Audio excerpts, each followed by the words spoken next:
bonsoir à tous. Et dans l'actualité ce soir, 30 km de bouchons pour marquer leur ras-le-bol. Les ambulanciers ont manifesté ce matin sur les autoroutes du Bas-Rhin. Après la multiplication d'agressions homophobes en France ces dernières semaines, des associations alsaciennes lancent un appel au rassemblement ce week-end. Et puis rencontre avec des artisans et des industriels alsaciens présents au Salon international de l'agroalimentaire, c'est à Paris. Mais pour commencer, énième rebondissement pour la centrale nucléaire de Fessenheim. Son décret de fermeture a été annulé par le Conseil d'État pour vice juridique, un décret qui date d'avril 2017. Le Conseil d'État avait été saisi par la commune de Fessenheim et des syndicats. Pour fermer la centrale, le gouvernement va donc devoir prendre un nouveau décret. Il avait annoncé la fermeture de la centrale d'ici la fin du quinquennat. Ils manifestent leur ras-le-bol. Les ambulanciers étaient sur les routes du Bas-Rhin cet après-midi et cela ne vous aura pas échappé si vous y étiez. Aussi, jusqu'à 13 km de bouchons ont été constatés au sud de Strasbourg et 18 km au nord. L'autoroute était donc complètement bloquée. Les ambulanciers ont ensuite rejoint la place de la République à Strasbourg. La raison, un article de la loi de financement de la sécurité sociale entré en vigueur début octobre et qui signerait selon eux leur arrêt de mort. L'article instaure le paiement des ambulanciers par les hôpitaux au lieu de la sécurité sociale. La première problématique est aujourd'hui que cette loi vient complètement annihiler le libre choix du patient de son transporteur. Comme vous avez aujourd'hui le choix de votre médecin traitant, comme vous avez le choix de votre spécialiste. La deuxième problématique qu'on va rencontrer, c'est que les structures sous contrat avec ces hôpitaux aujourd'hui vont devoir absorber un flux de transport supplémentaire qui va être très conséquent, qui va de par là même complètement désorganiser les services. Et au final, on se rend compte que c'est le patient qui va en souffrir, parce qu'il sera là à attendre dans une clinique, dans un hôpital ou à un endroit de consultation qu'on puisse venir le récupérer. La troisième problématique qui se pose ensuite par rapport à ça nous touche nous en tant que PME locale, puisque aujourd'hui on voit de grands groupes qui arrivent sur le marché et qui rachètent des structures à tour de bras pour pouvoir justement prendre ces marchés qui s'ouvrent sur des appels d'offres qui sont aujourd'hui totalement sauvages. On s'inquiète aussi aujourd'hui pour la pérennité des emplois de nos salariés et de nos entreprises parce qu'elles sont également mises en danger. Les agressions homophobes se sont multipliées à Paris ces dernières semaines, une situation qui n'est cependant pas propre à la capitale. Alors pour dénoncer cette violence et demander des mesures au gouvernement, des associations alsaciennes ont lancé un appel au rassemblement. Cela se passera ce week-end à Strasbourg. Un reportage de Camille Roland. Des tristes schémas qui semblent se répéter, se tenir la main ou s'embrasser et puis se faire insulter ou agresser. Ces histoires, les personnes présentes cet après-midi à la station, lieu d'accueil LGBTI de Strasbourg, elles en ont toutes à raconter. J'ai régulièrement des récits d'amis ou d'amis qui se sont fait tabasser un soir alors qu'ils marchaient dans la rue avec leurs copains, ou d'amis qui se font insulter dans la rue parce que c'est des hommes trop efféminés ou des choses comme ça, et c'est d'une tristesse, mais ça arrive tous les jours. Il y a un risque qui se ressent quand même. Rien qu'en sortant dans la rue, on ose moins se tenir par la main, s'embrasser, tout ça. On a des regards souvent, par exemple. J'ai une copine et je lui tiens la main dans la rue, je l'embrasse et je me suis jamais pris de remarques. Pourquoi un couple hétérosexuel pourrait tenir la main de son copain, de sa copine, alors qu'un couple homosexuel ne pourrait pas? 6 personnes homosexuelles sur 10 adapteraient leur comportement par crainte d'une agression. Pour soutenir les victimes et demander au gouvernement des mesures concrètes, les associations alsaciennes appellent un rassemblement samedi place Kléber à Strasbourg. Chaque semaine, il y a une agression en ce moment. Donc c'est pour ça qu'on se mobilise en ce moment dans toutes les grandes villes pour dire que non, ça suffit. Nous souhaitons que le gouvernement prenne en charge une sensibilisation au niveau national pour les LGBTI-phobes, au niveau aussi des professeurs, mettre en place une formation pour les professeurs, les juristes, les magistrats, les polices et gendarmerie. En 2017, on comptait une agression tous les 3 jours en France, un chiffre qui risque d'augmenter cette année selon les associations. Et toutes ne sont pas recensées puisqu'un grand nombre de victimes ne portent pas plainte. Sport maintenant avec un retour en images sur la belle victoire de la SIG hier soir en Coupe d'Europe. Les Strasbourgeois en noir se sont imposés sur le parquet du Beşiktaş d'Istanbul après un match très disputé, 78-71.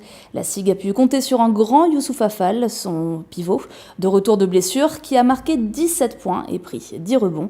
Les hommes de Vincent Collet affichent un bilan sans faute dans cette Ligue des Champions. 3 matchs et 3 victoires. Ils sont donc en tête de leur groupe. Samedi, retour au championnat avec la réception de Gravelines au Rhenus. Direction le Salon international de l'agroalimentaire de Paris pour sa deuxième journée. Une nourriture plus authentique, plus naturelle, mais aussi plus saine. Les consommateurs font de plus en plus attention à ce qu'ils mangent et le besoin de transparence et d'engagement n'a jamais été aussi fort. Des attentes auxquelles les industriels et artisans alsaciens tentent de répondre. Nora Boirio.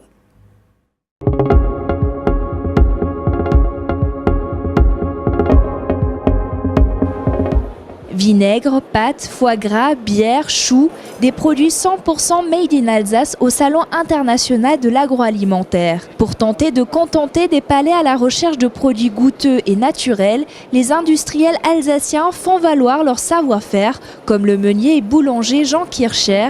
8 générations se sont succédées à la tête de son moulin à Ebersheim. On est en train de lancer l'Elbrot, qui est le pain de Lille, qui est un nouveau pain dans une filière bio Alsace, donc avec une dizaine d'agriculteurs qui nous amènent leurs céréales, que nous transformons en pain. Et ce pain Elbrot va être le grand succès de cette fin d'année dans nombreux supermarchés et autres revendeurs du nord au sud de l'Alsace. 70% des Français déclarent consommer davantage de produits régionaux ou vendus en circuit court. Alors pour répondre à la demande, le fabricant de confiture Bayer, installé à Fastad, a décidé de développer une gamme de produits avec 20% de fruits en plus et 20% de sucre en moins et des confitures bio. Mon papa, comme je l'ai dit tout à l'heure, la 4e génération qui est à la tête d'entreprise. On a un vrai savoir-faire qui est transmis de génération en génération avec des modes de cuisson traditionnels. On n'a pas pour objectif derrière d'aller concurrencer les plus grands. On est vraiment là pour montrer que le savoir-faire français et le savoir-faire alsacien est toujours présent aujourd'hui et les produits de qualité, on les trouve aussi dans nos régions. Quant à la société alsacienne Paul Heumann, si elle garde sa recette presque centenaire, elle innove en proposant son pain azim en petit format pour l'apéritif et avec des arômes sucrés et salés. Elle fait d'ailleurs partie des finalistes du prix SIAL Innovation 2018. RGDS, partenaire des Alsaciens qui s'engagent.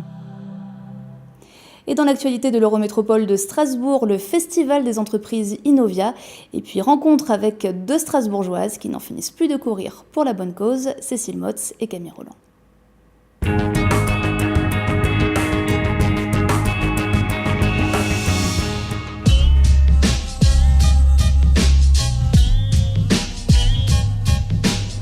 90 entreprises et une vingtaine de start-up de la région sont réunies au Palais de la musique et des congrès de Strasbourg. Toutes participent au festival Innovia. Son objectif, rassembler des professionnels au secteur d'activités bien variés pour nouer des contacts, mais aussi se confronter aux visiteurs.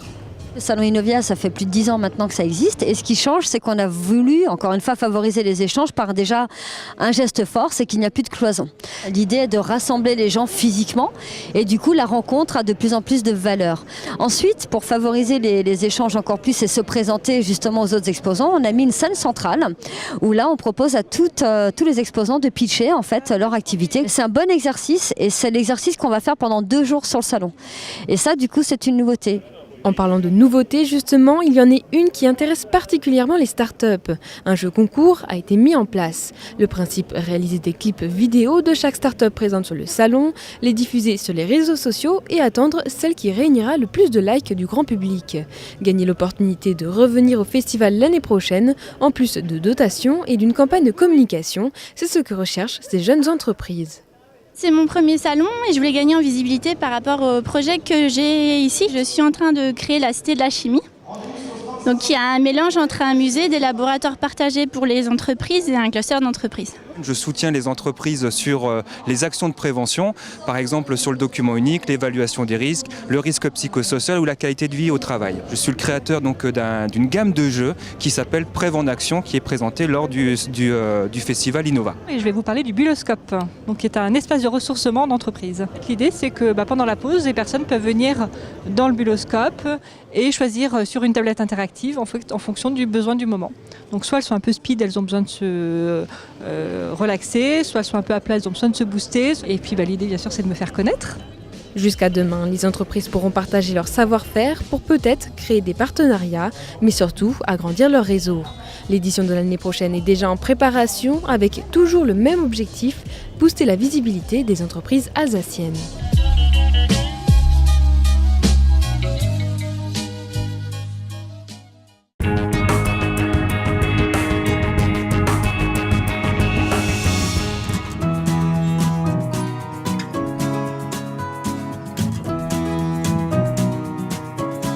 Elles ont couru, pédalé, nagé et pagayé. Pendant 3 jours, Hélène et Virginie ont participé à un raid nature en Croatie. Résultat, elles sont sur le podium à la 3e place.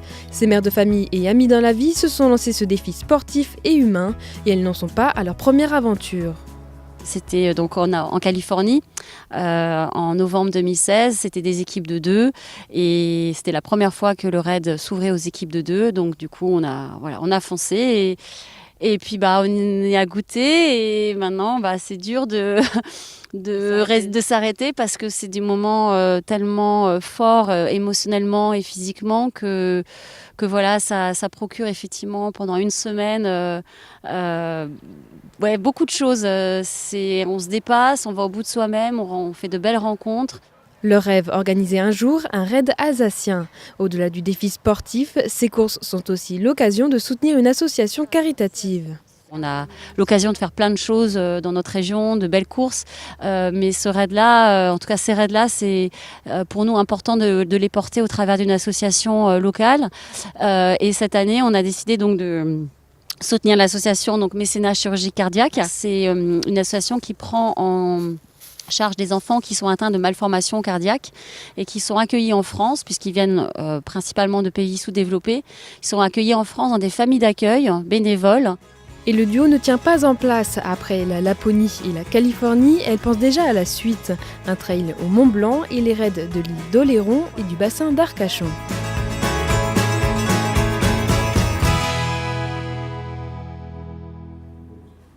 Et on finit ce JT avec l'image du jour signée Oliviane.